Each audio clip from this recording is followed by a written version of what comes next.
I'm Kris Seabert, and this is what's making news across the southwest for today, Friday, September 13, 2024. Local runner Caden Newton is set to run another backyard ultra this weekend, a race format where you run 6.7 kilometres every hour on the hour until there's just one person left running. Caden's 9-year-old nephew was diagnosed with cystic fibrosis at the early age of 6 weeks old, and he says he's aiming to raise $50,000 for the Cystic Fibrosis Foundation. It's been a solid 4 to 6 weeks, sort of built back up after the last run. I had no injuries, so sort of was back on the horse pretty quick. The BAC Primary School parents and friends are hosting their inaugural Bits, Bobs and book sale this weekend. Event organiser Mel Swanson says it's the perfect opportunity to find hidden treasures, score some amazing deals and support the local school. It's great because we've got a special guest coming on Sunday as well. Louis is paying a visit between 11 a.m. and 1 p.m, so it'll be nice to get the kids out and get their photo with Louis and say hello and also have a look around at the stalls that will be happening on the day. The Corangamite Shire has joined a $2 million Vape-Free Victoria partnership to protect young people.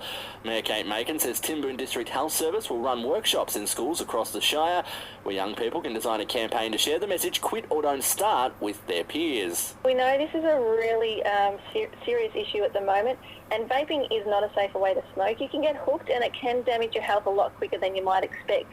So that's why us at Council have partnered with the Timboon District Health Services. As we head closer to local council elections, councils across the region are preparing to go into caretaker mode from September 17.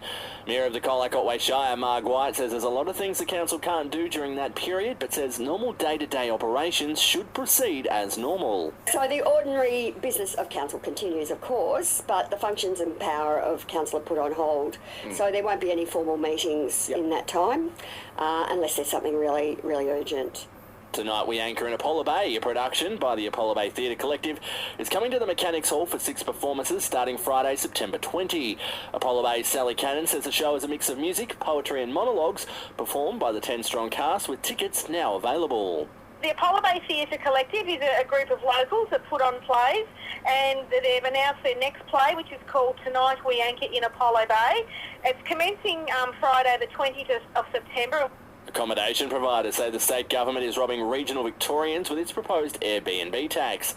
Member for Polworth, Richard Reardon, says the tax would cause tourist chaos and hurt regional Victorians. There's not a friend of this tax. People need to understand this tax is Labor's little gift to the Greens. It was an idea that the Greens thought could help free up accommodation in their inner city areas. They might have a short-term housing problem there, but this tax is overwhelmingly slugging country Victorians.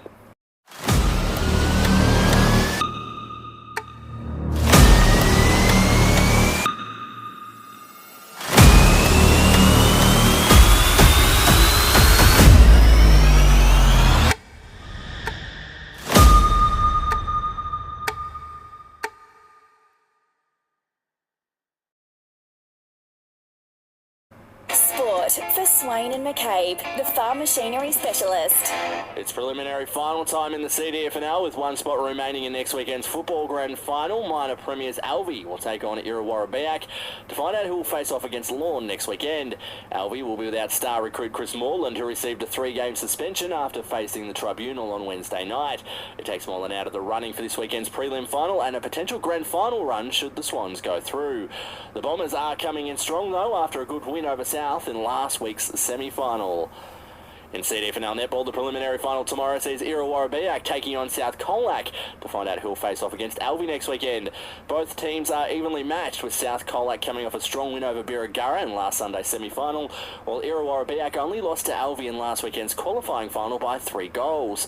The two sides last faced off in round 17, where the Bombers managed to get the win over the Kangaroos by just 2 goals. It's preliminary final time in Hampton League football, and after their incredible 2-point win in last weekend's semi-final against Warrnambool, Trang Mortlake will go head-to-head with South Warrnambool tomorrow. The winner will progress to face off against North Warrnambool in next weekend's grand final. The last time the two sides faced off, the Roosters had a 39-point win over the Bloods.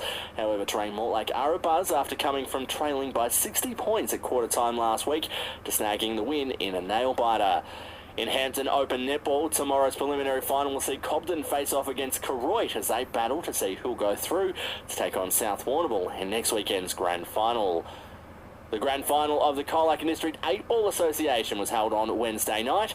Alvey Rebels defeating Alvey 9-2. Brendan McEwen was named best player in the grand final. The Corangamite Shire Council, in conjunction with the Southwest Cricket, are inviting the next generation of cricket stars along to the Camperdown Community Stadium for a free, fun-filled morning of cricket on Thursday, September 26. The morning will begin with a skills session at 10 a.m, followed by a mini-match shortly after at 11, before finishing off at 12 noon. With representation from Bukar Cricket Club and Camperdown Cricket Club, it will be a great opportunity for any juniors interested in having a go at something new during the school holidays. That's the latest in local news and sport across the southwest.